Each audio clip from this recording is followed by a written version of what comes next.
Hey guys, it's GameFace and welcome back to episode 9 of my Leeds United career mode. Now before I get into this episode, first of all, it's not going to be the usual length of episode. I don't have enough time sadly to do a proper episode today, just because I'm very busy, so sadly it'll just be a very short episode, basically doing some play development. I'll be simming and then I'll be showing you guys the squad reports. So that is essentially all that's going to be in this episode really. Let's go with the play drills first of all though. I won't actually skip ahead and show you them at the end. I'll go through them individually and basically show you what plays I'm going to be training. Now, first play is going to be NG that I'm going to train. As usual, it's going to be the hard difficulty one, just because I feel that tends to yield the best results, but we'll just have to see as we go throughout the whole season. Silvestri will also be trained as well, again on a hard difficulty drill. And moving on to the fullbacks, just because I quite like to spread it out across my whole team. We are going to go for Matt Target, who looks to be doing very well at the moment, so I'm really impressed with him. Moving on to the centre mids, I think we'll go for Lewis Cook. I want to try and get him upgraded even more. Again, we'll go for the hard difficulty one, just the first option. And I think I could do having maybe another winger upgraded.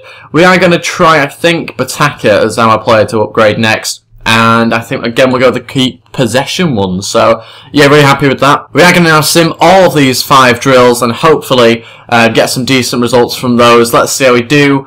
D grade, B grade, B, and a C and a D. Map target's got up to 68 overall. That's brilliant news for us. Lewis Cook also went up nicely as well. Not in an overall, but just kind of went up a little bit on the bar there. So, very good news. And I think those youngsters are doing very well so far. So, really happy with those. And let's just advance a little bit to the next game, which I will be playing in the next episode. And look at this. Peru want me. We are going to reject that. And again, just continue to sim through all the days until the next match, which I'm not too sure who's against. It's MK Dons up next, which will be a huge match for us because they are a very good team. And I do have a few emails to look through, and then I'll go through the squad reports, and then that will be it for this mini episode.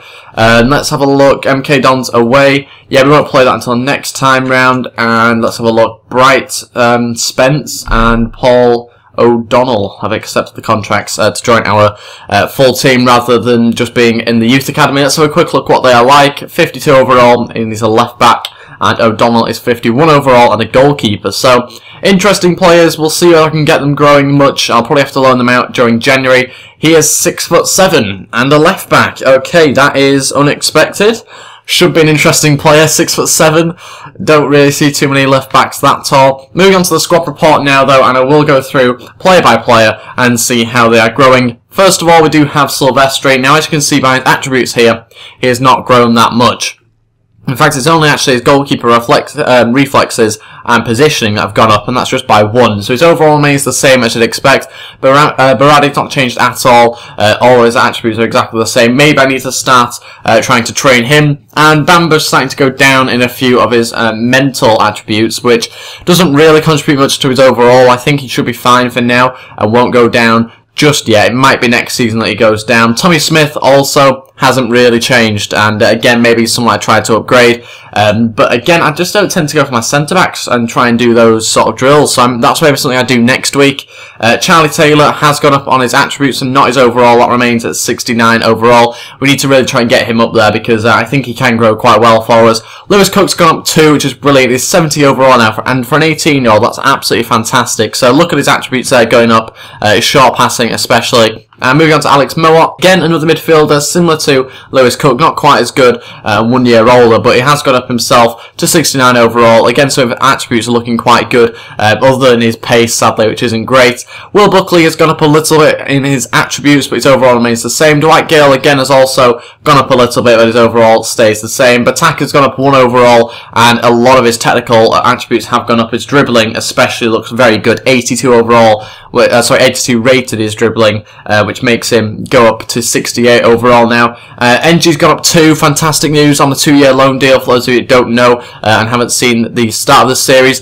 Finishing is now 72, which is pretty decent. Dribbling also is 79, so looks very good. Heskey's starting to go down a little bit as you'd expect. Now he's 37 years old, he's sprint speed's gone down, so his physical stats, also his mental stats as well, and eventually that'll move on to his technical side of things as well. I'm sure he'll move down in the next year, in fact probably even by the end of the season. Sam Byram hasn't gone up in overall, but his attributes have kind of steadily gone up a little bit, a couple of them. Stuart Dallas has gone up by 1 overall, and as you can see there, some of his attributes went up. Chris Wood's gone up by 1 overall to 72, which is pretty decent. None of his main technical stats have gone up, just his mental ones for now. Liam Cooper has gone up, he's gone up 1 overall, so his technical stats look really good. Same with Luke Murphy. Ross Turnbull, as you'd expect, hasn't gone up due to the fact he's not played any games for us this year. And I've also got Brighton Spence as well, and Paul O'Donoghue, who haven't actually played games yet for us, obviously just recently joined. And Robbie McDade. I was about to say Robbie McGeady then, but it's McDade. Robbie McDade, we'll go with that. Basically, his attributes have gone up quite a lot, surprisingly as well, because we've not played him at all throughout this season, and he's got up 2 overall. He's 59 overall now, which isn't great for a 19-year-old, and he's not really going to grow that much. He's got 8 months left on his deal, so he might not be someone I sign up again. But look at this, Patrick Roberts gone up 3 overall, and his attributes are looking amazing, really, for an 18-year-old. 68 overall. He's the same overall as Pataki, but 4 years younger. He looks like a really talented player. Again, we've got him on loan, though, from Manchester City for 2 years, I believe it is. So we need to try and get him improving. And then eventually, when he does need to go back, we shouldn't really need him at right mid. So he looks like a really good player anyway. Matt Target, again, has gone up 2 overall. He looks fantastic.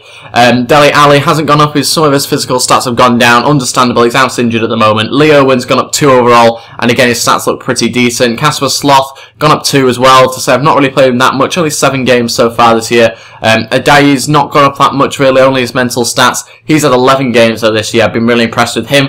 Belushi has barely played any matches, only 4 for us, and that kind of shows really in his attributes not going up at all. Moving on to the lone players now, and Luke Parkin's got 1 overall. Louis Coyle has gone up 2 overall. Chris Dawson up 1. Calvin Phillips up 1, and that is all my lone players actually. So a few of them doing pretty well, some of them not so well. That's purely because they're probably not getting that much game time. You can see there Chris Dawson's had a little bit, and same with Calvin Phillips, but it's difficult to tell with some of the other teams because they are not in this division. So yeah, that is pretty much it for my little episode that I was going to do. Sadly, it's not going to be as long as usual, like I was saying at the start. That's purely because I've run out of time. If you want to start leaving me suggestions for players that I should try and sign, then feel free to go ahead and do that, because we are very close to the January transfer window now. I know we're only at the start of November, but it does go around very quickly, and I think in a couple of episodes time we should actually be in January, so that's very good. Also, we are 15th place at the moment, which isn't very good at all. We need to start picking that up, because that is not good enough really for a career mode series, so we do need to try and pick it up a little bit. You can see the points gap between us and kind of like 7th and 6th is actually quite small. There's only 6 points in between those teams I have there, so we are actually quite close to the top, but not right at the top. We're only close to like the top 7 teams, which we need to try and improve and hopefully play better, and I'm working on my style of football on this FIFA. So that is going to be it for this episode, guys. If you could go support it by hitting the thumbs up button and also subscribing as well, we really appreciate it, and I'll see you guys next time. Thank you for watching, and goodbye.